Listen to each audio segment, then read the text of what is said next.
Let me ask you something. When someone breaks the rules, what do you want to happen to them? Do you want them corrected or removed? Most people say corrected, but what they usually mean is punished. Because punishment feels clean, it feels decisive, it restores some kind of order. Understanding does not. Understanding is slow, messy, and uncomfortable. Zen doesn't choose what feels clean. Zen chooses what is true. And that is why this story has survived centuries. This is the story of Master Bankei and the student who did not know right from wrong. A Zen master named Bankei was teaching a group of students in a monastery. When Bankei held his weeks of scheduled and secluded meditation, students came from all across Japan to attend. These gatherings were strict, disciplined, and demanding. One day it was discovered that a student had been stealing. Small items, food, personal belongings. Nothing dramatic, nothing violent, but enough. The other students were outraged. They demanded punishment, they demanded removal, they demanded justice. The matter was reported to Bankei with a clear request. The student must be expelled. Bankei ignored the case, and time passed.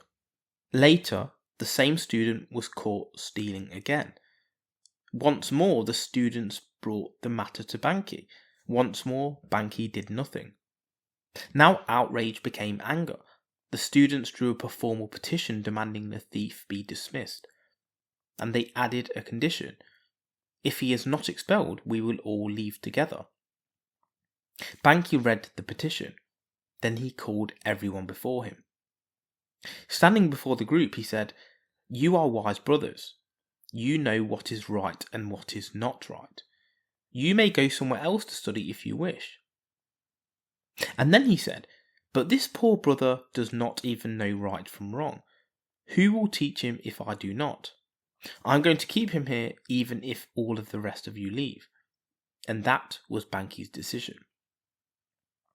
At that moment, a torrent of tears washed over the face of the brother who had stolen. Not tears of fear, not tears of punishment, tears of recognition. For the first time, he was not being rejected, and from that moment on, all desire to steal vanished. And that's the story. No thunder, no miracles, no dramatic ending, just a quiet moral thought that lands like a psychological hammer. This story unsettles people because it challenges something deeply ingrained in us. The belief that order is maintained through exclusion. We believe that if someone breaks the rules, they should be removed. But Bankei understood something most systems forget. Knowing the rules is not the same as knowing how to live by them. The other students knew right from wrong. The thief did not. And Bankei chose to stay with the one who didn't.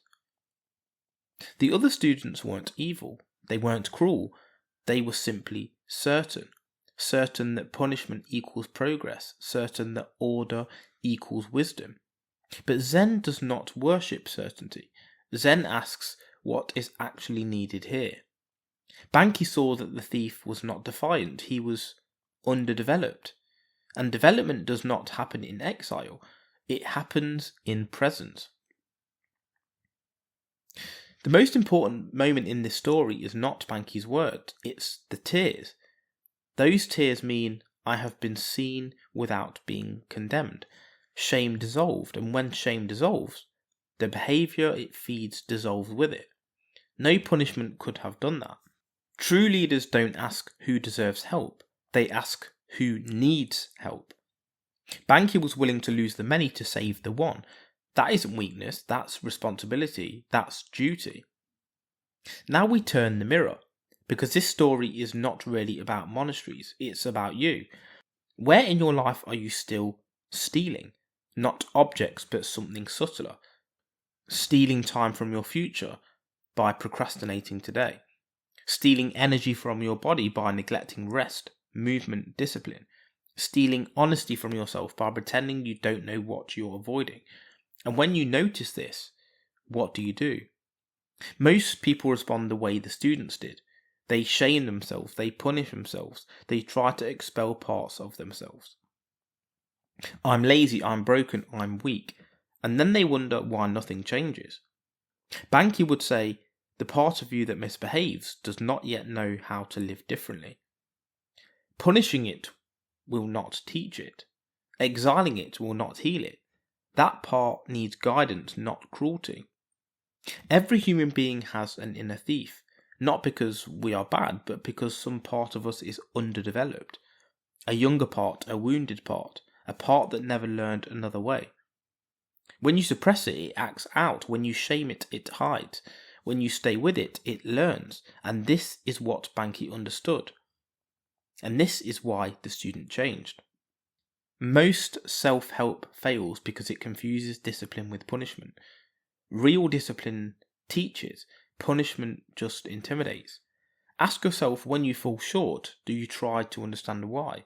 Or do you simply tell yourself you should have known better? Bankei did not say the student was innocent. He said the student was ignorant. And ignorance is cured by learning, not exile. There is a version of you that genuinely does not know how to be better, yet. Not because it refuses, but because it was never shown.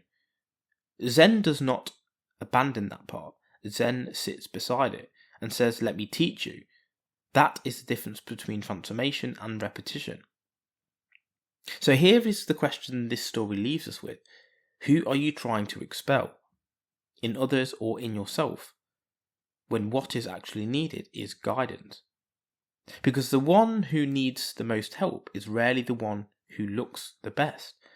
And wisdom, real wisdom, knows exactly where to stay.